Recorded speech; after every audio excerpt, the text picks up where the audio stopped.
I was like, hey, I've got some Bitcoin and some Ethereum on Coinbase.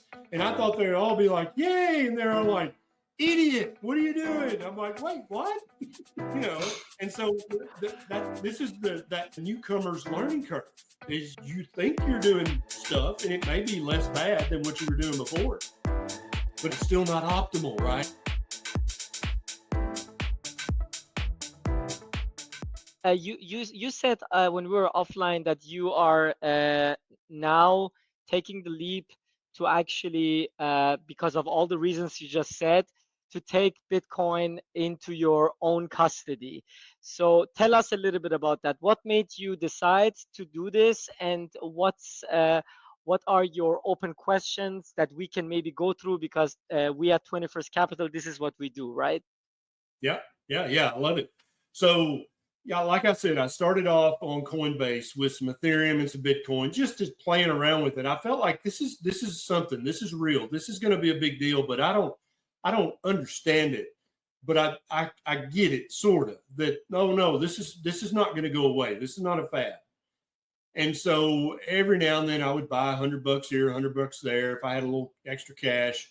And then I got on Nostr because I saw all the censorship that went on social media in 2020, 2021 and beyond. It's like, oh, okay, so this can go away. This can disappear, right? And so I need to find a platform that it would be very, very hard to cancel. Basically, to cancel Nostr the way I currently understand it, you'd have to unplug the world and basically go back to the Stone Age in order to cancel one person on Nostr. So that sounded very important. And getting signed up as somebody, obviously I'm on social media all the time. I understand how computers work. I understand. But again, there's that paradigm shift. And it's like, God, it's such a pain in the butt to get on Nostr. It's all this stuff that's not intuitive, right? And so I'm like, damn it. And so I've got a good friend, Jack Spirko, who has the Survival podcast. And he's like, he kept saying to me things like, dude, do you hate money? Do you hate being uncancelable? What's wrong with you? Why are you not in this stuff? And I'm like, because it's not easy. It's easy to start a TikTok account, and literally I can do it in a minute and a half. But this Nostr bullshit, it's hard. There's keys, public, private. What? I got to do all this shit. What? And so he's literally been yelling at me about Nostr for 2 years. And then finally, I saw a couple of friends who were not saying anything on social media, that they were not saying terrible things, right? And they were getting warnings, and they were getting strikes, and they were getting canceled. I'm like, okay, so this is not just COVID deniers who are getting it. This is people who are saying actual useful, meaningful things. I'm like, okay, I got to figure this Nostr thing out. And so I finally get on Nostr. I use Primal. I think. What's the other one? I'm on another one too, but I usually use Damus. Yeah, Damus. Yeah. That was the first one. And then I found Primal. I'm like, okay, I can figure this out. And so everybody on Nostr started saying, because I was like, hey, I've got some Bitcoin and some Ethereum on Coinbase. And I thought they'd all be like, yay. And they're all like, idiot, what are you doing? I'm like, wait, what? And so this is the newcomer's learning curve. Is you think you're doing stuff and it may be less bad than what you were doing before, but it's not. It's still not optimal, right? It's not optimal. You don't know. Get off Coinbase. What are you doing? Why do you own Ethereum, you moron? And so I'm like, oh, okay. So I watched some more YouTube videos. I listened to some more people who I consider to know what they're talking about. I'm like, oh, okay. When was that? When was that? Oh, that was currently, but then probably for the last 2 years. I'll get interested in Bitcoin kind of in spurts. And I think that's how the average person is. They get busy with life. They get busy with other stuff. And then they come back around and they're like, oh yeah, let me look into this thing some more. Then I'd watch some more Michael Saylor and other people. And I'd be like, oh, Bitcoin, got it. So I get rid of all the Ethereum. That's what we wanted to know. Yeah. So Michael Saylor. And before Michael Saylor or after Michael Saylor? After Michael Saylor, I'm like, yeah, okay. Ethereum's probably dumb. and being on Coinbase is probably dumb. It's still better than not having any Bitcoin, right? But Of course. I want to be optimum, just like my health, just like nutrition, Yes. just like my diet, my lifestyle. I don't want to just get by. I want to be optimal. And so for me to be optimal, I have to eat a carnivore diet health-wise. I have to go to bed and get good sleep. I have to go out in the morning sun. I have to be active. I have to choose to do all those things. Same goes for cryptocurrency. Yeah, owning any is better than none, but is that optimal? No.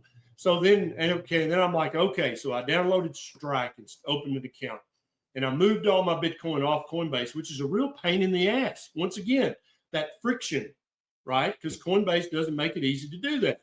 So I would text my friend Jack, and he's like, God, you're such a boomer. And I'm like, dude, I am not a boomer, okay? I just can't figure this out. And finally, I figured it out. Yeah, I figured it out. And so this is the learning curve for every important thing that humanity's faced with. Literally every important thing, there's friction involved. Yes. And you've got to consciously decide to overcome that friction. And I think that's very important for people who are early and now just bought a little Bitcoin, or they just bought a little Doge or shitcoin or titcoin or asshole coin or whatever, right?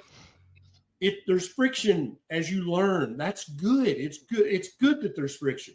It's good that it's not fall off a log easy to open a Nostra account. Yeah, that's actually a good thing.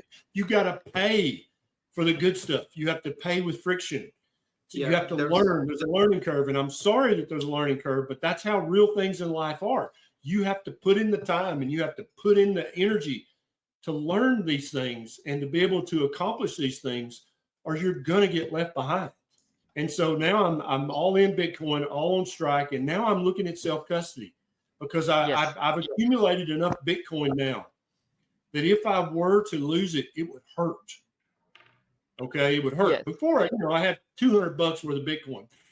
If I lost it, oh well, it sucks, but no big deal. But now I'm like, dude, if this number went to zero, that would hurt. And I don't want that number to I don't want anybody in the world to have the power over me to make my Bitcoin number go to zero.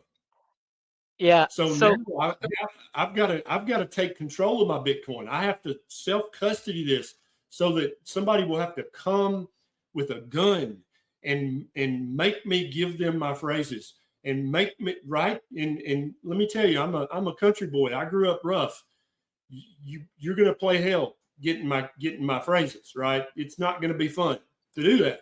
And so, but if you could do that anonymously on the internet because I'm on some stupid exchange and you could somehow trick me and all of a sudden my Bitcoin number goes to zero, there you go. Yes. I That's lost the it all. problem. Yeah. Exactly. And so my learning curve about self-custody is straight up.